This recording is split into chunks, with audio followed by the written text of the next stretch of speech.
Alors j'imagine que tu vas parler de la lettre de Freud à Gisela. Vous voulez? Ben oui, non, mais oui. La crise, Oui, cette oui. lettre, elle est Non, mais fondamentale. moi j'ai considéré que c'était la fin de la crise. Ah, tu le considérais la Oui, fin de la mais crise. bon, Ah, moi, je considère que c'est le début de la crise. Ah, d'accord. D'accord. Alors, il écrit à Gisela, c'est quand j'ai noté ça, mais on s'y perd tellement. C'est d'ailleurs très agréable de se perdre dans cette correspondance. Il a écrit à Gisela. Le 23 janvier 1917. D'accord. Le 23 janvier 1917. Ok.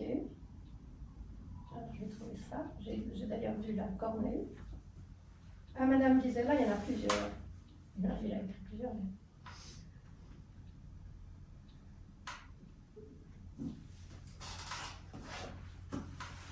Attends. Il y en a plusieurs parce que il y en a une autre. Ah oui, 23 janvier. Alors, tu veux que je lise cette lettre? Ou alors peut-être un bout, ou peut-être je lirai, alors si je trouve... Chère Madame, je vous envoie la lettre d'Elma dont le contenu m'a naturellement beaucoup touchée et je vous remercie de votre amabilité. Donc il envoie à Gisela la lettre que la fille de Gisela a envoyée à Freud. Actuellement, je reçois peu de nouvelles de notre ami. J'attends du bien, moi aussi, de son séjour dans l'état de trace. Moi-même, j'en ai beaucoup supporté de sa part. Depuis que je vous connais et que je suis au courant de vos relations, j'ai ardemment souhaité de vous savoir unis. Il n'est pas homme à pouvoir vivre et travailler sans une relation d'appartenance intime avec quelqu'un d'autre. Et où trouverait-il une personne plus excellente que vous? Bien que moi aussi j'ai eu l'impression que le meilleur moment avait été manqué, j'ai œuvré à la réalisation de ce souhait par les moyens les plus variés, directement et indirectement dans la relation amicale et par l'analyse. Prudemment, afin que mes exhortations ne suscitent pas son opposition et en insistant lourdement pour faire savoir mon influence. Je l'ai poussé à se libérer de vous pour qu'il mette à l'épreuve sa capacité à se créer quelque chose d'autre, puis je l'ai orienté vers vous quand il est apparu qu'il n'était pas en mesure de se passer de vous et de vous remplacer. J'ai vraiment tout essayé sans aucun succès. Finalement, il a fallu que je lui déclare brutalement qu'il ne voulait rien de décisif en faisant mauvais usage de l'analyse elle-même pour camoufler son refus. Ce n'est d'ailleurs pas un refus, il ne veut qu'une chose, ne rien changer, ne rien faire, et attendre passivement que quelque chose lui vienne en aide. Puis est arrivée cette affection stupide, insignifiante, mais indubitablement organique, la maladie de Basedow, qui lui a permis de se libérer des pièges par où j'espérais l'attraper. Qu'il n'obtienne pas de vous et de la vie plus qu'il n'a obtenu jusqu'à présent m'affecte profondément, mais je n'y peux rien. En ces temps troublés, je reçois avec des remerciements cordiaux et une sympathie respectueuse votre assurance chaleureuse que vous ne m'abandonnerez pas. Voilà. Donc, il dit à Gisela qu'il pense que Félix devrait l'épouser, n'est-ce pas? Il demande à Gisela de rester discrète, de ne pas le dire à Ferenczi, ce que Gisela ne le fait pas. Gisela qui avait promis à Ferenczi de tout dire, de dire toute la vérité, n'est-ce pas? Donc elle montre cette lettre à Ferenczi. Donc le 23 janvier 1917, il écrit à Gisela, et le 24 mars 1917, 3 mois plus tard, Ferenczi demande Gisela en mariage. Il interférait beaucoup, hein, Freud. Non, il n'a pas interféré. Il n'a pas interféré jusqu'à ce moment. Et écrire sur cette question. Ferenczi avait bien compris qu'il était pour le mariage avec Gisela. Oui, puis lui dire de se marier, oui. j'ai tout fait pour le... Et puis laisser comme ça par écrit, en plus. Mais en aucun moment, mais Freud, il avait fait cette lettre ambiguë où il secoue un peu Ferenczi, il dit c'est mal parti cette histoire. Pratiquement il dit vous devez vous séparer des deux. D'ailleurs, j'ai jamais cru à cette histoire. C'est ça. Donc Freud a été ambigu avant, mais ici il cesse d'être ambigu et puis il dit pratiquement allez épouser Gisela. Il est en train de dire, si j'ai bien compris, qu'il a fait le marieur. Enfin, je veux dire, il les a mariés. Et à partir de ce moment, cessent les hésitations et il épouse mais dans Gisela. Romolo aussi. Mais les symptômes, ils éclatent. Mais dans Romolo, j'étais un peu surprise de la position de Freud dans l'homolo, c'est d'abord il interdit énormément de choses à Sergueï, et du reste Sergueï disait qu'il avait perdu sa fortune parce que Freud l'a empêché de voyager, l'a interdit de voyager, d'aller en Russie, à Saint-Pétersbourg, régler ses affaires, donc il reprochait ça à Freud. C'est pour ça peut-être que Freud après avait cette culpabilité que tout le monde donnait de l'argent à Sergueï parce qu'il était ruiné, je ne sais pas si c'est pour ça, mais en tout cas, il l'intéressait. Puis au même temps, après, il disait qu'il fallait se marier à, j'ai oublié son nom, donc Gisela. Non, c'est l'homolo.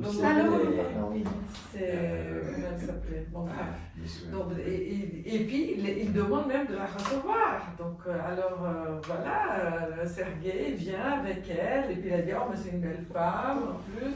Donc j'étais très surprise de la c'est-à-dire du désir de Freud, de la neutralité bienveillante, des choses comme ça, et des choses qu'il faisait. Des choses qu'il faisait. Parce que l'analyse de l'homolo, c'est vraiment une analyse. On voit bien que... Mais en même temps, de temps en temps, voilà que lui... Ça fait un peu comme ces patientes hystériques au 19e siècle où il fallait un peu, comme elles sont un peu folles, il faut un peu les canaliser dans le mariage. Donc, comme si ces patients, il fallait un peu faire un peu le canaliser, puis normaliser, puis on va le mettre dans un cadre. Il faut se marier, et puis ensuite... C'est ce que Hénal appelle d'ailleurs le côté conservateur de Freud. Et Freud, il dit je dois dire que j'aime les relations, qu'est-ce qu'il dit? J'aime les relations casées, quelque chose comme ça. Voilà, il a dit, alors nous, ça va... Rangées, j'aime les relations rangées. Bien, et ça va vous guérir. Et puis après, l'homme dit, mais quand la femme se suicide, il a dit, mais enfin, vous m'avez dit que tout allait bien, etc. Mais vous voyez, pas du tout. Donc, il le reproche, à Freud il vient, puis il revendique en disant, mais pourquoi vous m'avez dit ça? Vous pensez quoi de cette histoire finalement? J'oublie le nom de la personne. Mais je ne sais pas si c'est seulement conventionnel. Parce qu'il dit quand même quelque chose que je trouve très important, que Ferenczi a besoin d'avoir, comment il dit, j'arrive pas à retrouver la formule, une relation intime avec quelqu'un. Avec quelqu'un. Il a besoin d'une relation intime avec quelqu'un. Mais moi, je pense que c'est très profond, ça, en fait. Et que c'est pas une question de conventionnalité du mariage, ça. Non, mais c'est il est convaincu que c'est Non, je parle de ça lorsqu'il dit je préfère les relations rangées. Ah oui, d'accord. Non, mais quand j'ai parlé des hystériques, c'est vraiment au 19e siècle. Il y avait aussi l'idée, ces femmes hystériques, on les marie pour les canaliser dans leur dinguerie. Et puis, moi, j'en sais rien si c'était ça, mais ça me fait un peu penser à ça en me disant, mais comme s'il fallait un peu canaliser Ferenczi, et puis qu'il se marie pour qu'il se normalise, et puis mettre un peu un cadre dans sa vie pour qu'il aille mieux. Il mais il utilise l'expression sans une relation d'appartenance intime avec quelqu'un d'autre. Il n'est pas homme à pouvoir travailler sans une relation d'appartenance intime avec quelqu'un d'autre. Je trouve assez fort et assez juste. Oui, donc tu parles des indications, de l'indication presque du mariage comme, pas à cause thérapeutique. Oui, par le fait, enfin, de la fonction thérapeutique fondamentale. En tout cas, je pense qu'il y a eu, couples, après le mariage, c'est vrai, mais aussi après l'éloignement de Freud, la plume de Ferenczi s'est libérée chaque fois plus, n'est-ce pas? Par contre, à partir du mariage, la relation entre Freud et Ferenczi n'a plus jamais été la même. Oui. Ça veut dire ça a perdu de sa chaleur, il a commencé à avoir une distance. Ferenczi n'a plus parlé d'analyse. Il a parlé de politique. Il a parlé d'autres choses, mais il ne parlait presque plus d'auto-analyse non plus. Au contraire, il s'est rapproché de Grodek, et c'est là où c'est devenu une espèce d'une deuxième analyse. Et là, il dit à Grodek, tu permets que je cite juste ça, cher ami, en 1922, cela ne me surprend guère que, comme tu l'écris, le résultat analytique obtenu à partir du matériel suscité par l'agitation des émotions soit si réduit. Je ne crois pas aux auto-analyses. Qui a dit Ferenczi écrit à Grodek en 1922. Je ne crois pas aux auto-analyses. Et pourtant, il a fait oui. énormément d'auto-analyses. Exactement. Alors pourquoi il lui dit Il en est revenu. Je ne suis pas sûre qu'il en soit revenu. Il n'a peut-être pas envie que Grodek fasse une la même chose que auto-analyse. lui. En tout cas, Ferenczi, il aimait être analysé. Il était analysé par soi-même, par Freud et puis ensuite par quelques-uns de ses patients aussi. Mais là, pour Il était rebondir, toujours dans cette position d'être analysé. D'être pénétré, d'être... Et en même temps d'analyser, parce qu'il y a eu un moment aussi après le cancer de Freud, où Freud avait des symptômes cardiaques, Freud était un peu mal, et Ferenczi a dit, mais si vous voulez, je peux vous analyser. Freud avait 70 ans, il a dit, non merci, j'ai déjà donné. mais pour rebondir par rapport à ce troisième tome, enfin, André Hénal, je le cite, il mentionne, voilà, remarquons que le troisième volume de la correspondance Freud-Ferenczi 1920-1933 est beaucoup moins épais que les deux premiers. Il y a moins d'échanges de lettres pendant ces 14 ans, en tout 413, que pendant les 7 ans seulement entre 1908 et fin 1914, où il y en a eu 526 au total. Nous sommes témoins ici d'un de ces petits pas qui creusent un fossé de plus en plus grand. Freud pèse bien ses mots. Dans une lettre qu'il écrit à Ferenczi le 18 septembre 1931, Freud écrit à Ferenczi: vous vous éloignez de moi de plus en plus, je ne dis pas désaffectionné. Voilà, puis il y a ces divergences entre les positions techniques et théoriques de Ferenczi et de Freud. Il est Oui. Oui, c'est intéressant.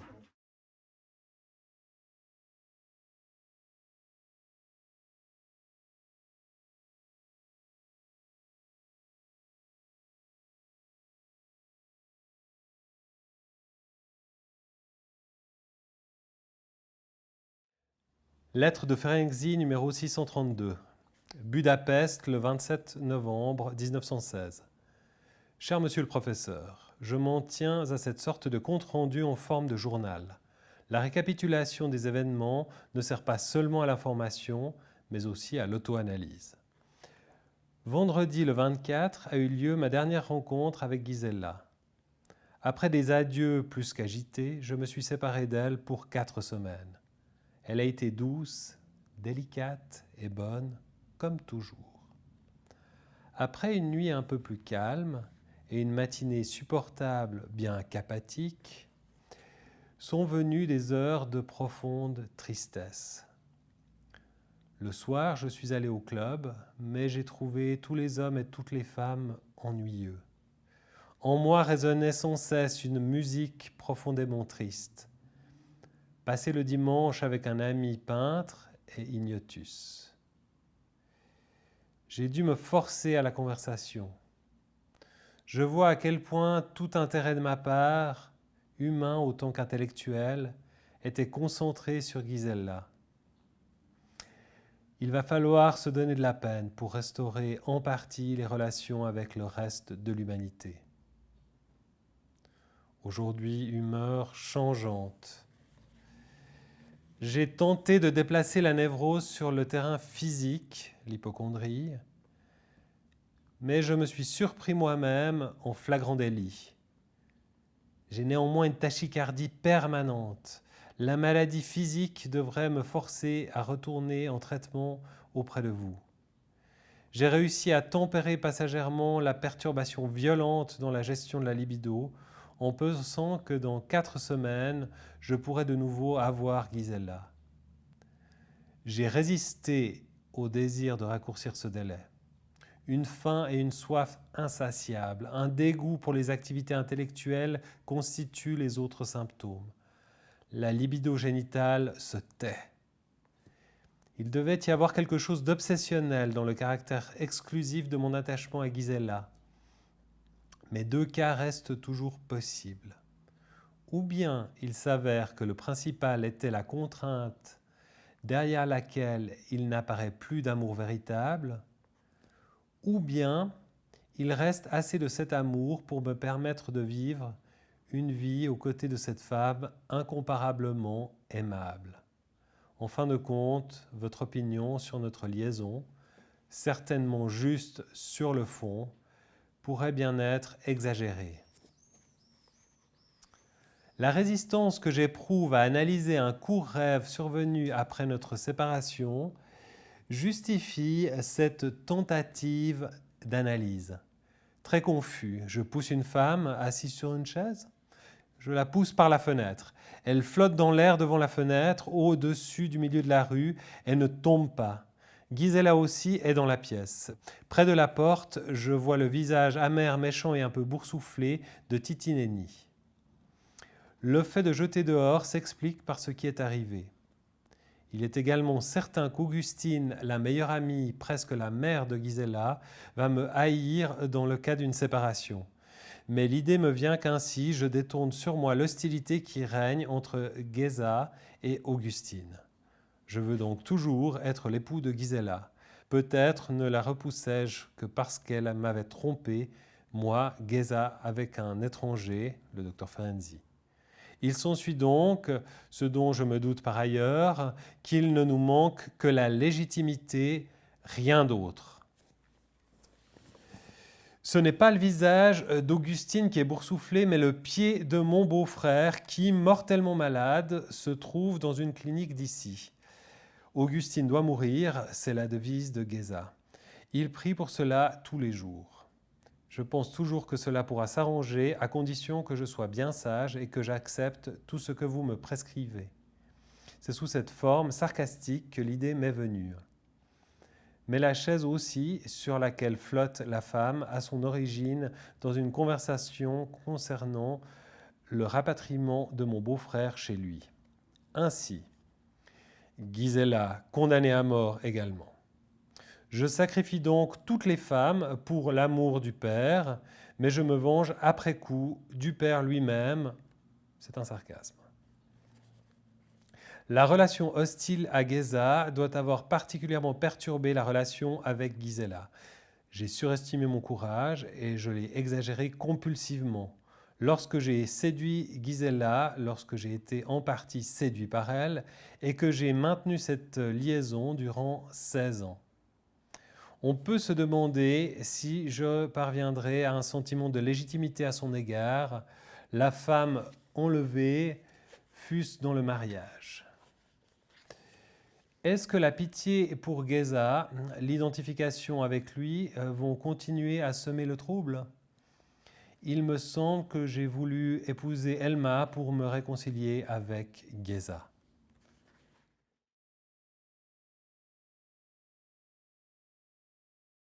Lettre 643 à Madame Gisela, Vienne, le 23 janvier 1917.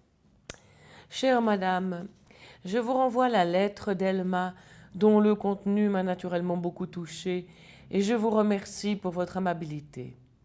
Actuellement, je reçois peu de nouvelles de notre amie. J'attends du bien, moi aussi, de son séjour dans l'État Thrace. Moi-même, j'en ai beaucoup supporté de sa part. Depuis que je vous connais et que je suis au courant de vos relations, j'ai ardemment souhaité de vous savoir unis. Il n'est pas homme à pouvoir vivre et travailler sans une relation d'appartenance intime avec quelqu'un d'autre. Et où trouverait-il une personne plus excellente que vous ? Bien que moi aussi j'ai eu l'impression que le meilleur moment avait été manqué, j'ai œuvré à la réalisation de ce souhait par les moyens les plus variés, directement et indirectement, dans la relation amicale et par l'analyse, prudemment, afin que mes exhortations ne suscitent pas son opposition, mais en insistant lourdement pour faire valoir mon influence.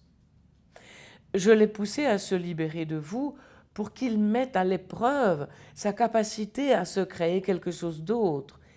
Et puis, j'ai orienté vers vous quand il est apparu qu'il n'était pas en mesure de se passer de vous et de vous remplacer. J'ai vraiment tout essayé, sans aucun succès.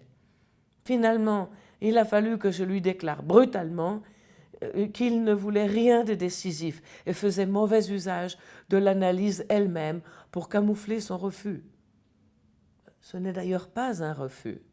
Il ne veut qu'une chose, ne rien changer, ne rien faire, attendre passivement que quelque chose lui vienne en aide. Et puis est arrivée cette affection stupide, insignifiante, mais indiscutablement organique, la maladie de Basedow, qui lui a permis de se libérer des pièges par où j'espérais l'attraper.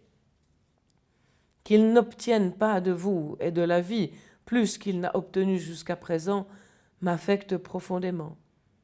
Mais je n'y peux rien. En ces temps troublés, je reçois avec des remerciements cordiaux et une sympathie respectueuse votre assurance chaleureuse que vous ne m'abandonnerez pas. Votre tout dévoué Freud.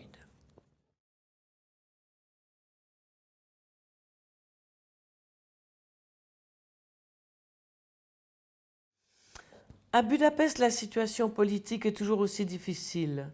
Le 1er mars 1920, Miklos Horthy est élu régent du royaume sans roi de Hongrie. Dans ce pays, que le traité de Trianon va bientôt amputer officiellement des 2/3 de son territoire, un régime autoritaire se met en place pour longtemps. Les persécutions antisémites ne cessent de s'accentuer. Le pays promulgue même la première législation anti-juive de l'Europe d'après-guerre en adoptant un numerus clausus dans l'enseignement supérieur. Quant à la situation matérielle, elle est presque insupportable. Jusqu'ici, écrit Sándor, j'ai tenu bon dans la course avec la montée des prix, mais les forces commencent à me manquer. Même en travaillant 9 à 10 heures par jour, il ne parvient qu'à peine à subvenir à ses besoins. De plus en plus fréquemment, il songe à émigrer. Mais seule l'Amérique lui apparaît comme une possibilité concrète. Sans doute Gisela et lui en ont-ils discuté avec Elma. Elle vit à leur côté depuis plusieurs mois, mais s'apprête à repartir aux États-Unis pour essayer de reprendre la vie commune avec son mari. Ferenczi assure que le passé de ses relations avec la jeune femme est tout à fait enterré et qu'ils ont retrouvé l'un envers l'autre le ton naturel de l'amitié d'autrefois. Pourtant, même si Gisela se surpasse en amour et dévouement fidèle, la passion fait défaut du côté de Sándor. Il reconnaît que la première année de leur mariage a été peu satisfaisante, notamment sur le plan sexuel. Sans doute les circonstances tragiques qui ont entouré leur mariage ont-elles pesé davantage qu'ils ne l'ont d'abord cru. Pour tout arranger, une procédure relevant de la loi martiale est engagée contre Ferenczi.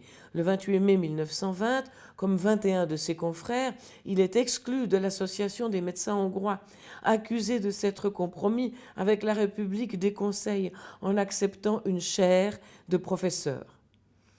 Cette accumulation de problèmes n'empêche pas Freud de marquer son hostilité au projet d'émigration de son plus cher disciple.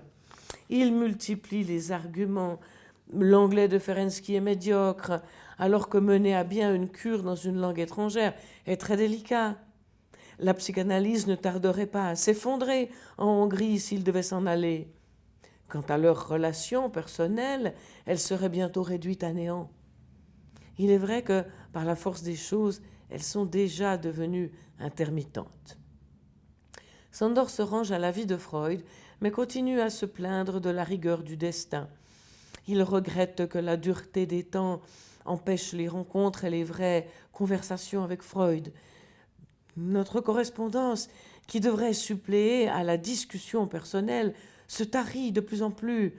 À la fin, on en aurait tellement à se dire qu'on ne commence même pas, d'autant que l'essentiel ne pourrait bien évidemment être communiqué qu'oralement. Il se sent coupé du mouvement psychanalytique, isolé sur le plan moral et intellectuel, et repense avec nostalgie à la période où il venait à Vienne presque chaque mois et passait avec Freud une partie de ses vacances. Les privations se ressentent de manière aussi vive à Vienne qu'à Budapest. Chez les Freud, comme chez les Ferenczi, on souffre du froid et du manque de nourriture. malgré les colis qu'envoient régulièrement les parents et des amis étrangers. Quant aux patients hongrois et autrichiens, ils n'ont plus de quoi payer leur analyse. Freud estime avoir perdu les 3/4 de ses économies d'avant-guerre. Il n'est devenu millionnaire qu'à cause d'une forte dévaluation de la couronne. Comme il le note malicieusement, « Ce n'est pas moi qui suis arrivé au million, c'est lui qui est descendu jusqu'à moi. » Il arrive que je travaille dur pendant toute une semaine pour être plus pauvre après qu'avant, car entre-temps, une baisse des valeurs étrangères est intervenue. Pour faire vivre sa maisonnée, il dépend des patients américains, mais les 5 heures quotidiennes d'analyse en anglais, avec des moyens toujours insuffisants pour entendre et pour parler, lui pèsent énormément. Le 21 juillet 1921, la mère de Sándor meurt, à l'âge de 81 ans. S'il ne l'a revue qu'une seule fois pendant les 20 dernières années, il se tient à son chevet pendant une agonie indescriptible. Ce deuil, qui est aussi celui d'une relation manquée, aggrave immédiatement ses propres problèmes de santé. Cœur, aorte, reins, poumons ne sont pas en bonne santé. Et il a de violentes crises de tachycardie. Il trouve que son médecin, Lajos Lévy, a tendance à exagérer la part psychique. Cet ancien analysant tient manifestement à lui rendre la monnaie de sa pièce. Sándor a donc l'intention de se rendre à Vienne pour consulter le docteur Deutsch, le médecin personnel de Freud. Ce dernier, qui vient d'avoir 65 ans et est obsédé par l'idée de sa mort prochaine, réagit avec agacement. Persuadé que les troubles de santé incessants de Ferenczi ne correspondent à rien de sérieux, il interprète ces symptômes comme une concurrence déloyale avec ses propres mots. Parce que dans chaque lettre, je vous parle de la perspective de la mort de manière singulière, à vous seulement. Je ne sais même pas pourquoi je le fais. Vous en saisissez et pensez que vous devez m'égaler ou me surpasser. Puis, il admet que cette remarque pourrait correspondre à quelque cruauté tout à fait obscure de sa part. Malgré ses soucis de santé, Sándor continue à recevoir des patients du matin au soir. Même si ces séances, trop nombreuses, l'épuisent et l'empêchent d'écrire, le travail thérapeutique le passionne plus que jamais. Il se soucie moins d'innover à tout prix que d'obtenir de meilleurs résultats en perfectionnant son approche. Dès cette époque, réussir en profondeur une analyse est la priorité absolue de Ferenczi, quitte à remettre en cause un certain nombre d'habitudes. Il se méfie notamment des interprétations trop rapides et des analyses trop tôt interrompues. Ma spécialité, explique-t-il à Freud, ce sont des cures très longues avec un résultat final qui s'étend jusqu'à un bouleversement fondamental du caractère des patients. Des succès pratiques, même avec des améliorations symptomatiques substantielles, ne semblent pas me satisfaire. C'est ce qui le conduit à se pencher sur des phénomènes encore peu étudiés comme les silences, les résistances ou les accès de somnolence chez le patient comme chez l'analyste. La situation politique hongroise s'apaise quelque peu après la nomination d'un nouveau Premier ministre. Les voyages à l'étranger reprennent. Ferenczi est impatient de partager avec Freud ses réflexions et ses recherches récentes. Et les quelques jours qu'il passe à Vienne, au début du mois de janvier 1922, contribuent à l'apaiser physiquement, moralement et intellectuellement. À l'invitation de Freud, il donne 2 conférences sur les principes de la psychanalyse à des médecins américains.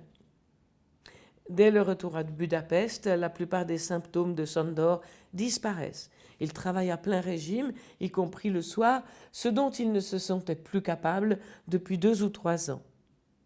Toutes sortes d'accès de libido juvénile trahissent une sorte de triomphe maniaque sur la bile noire qui m'a si longtemps torturé.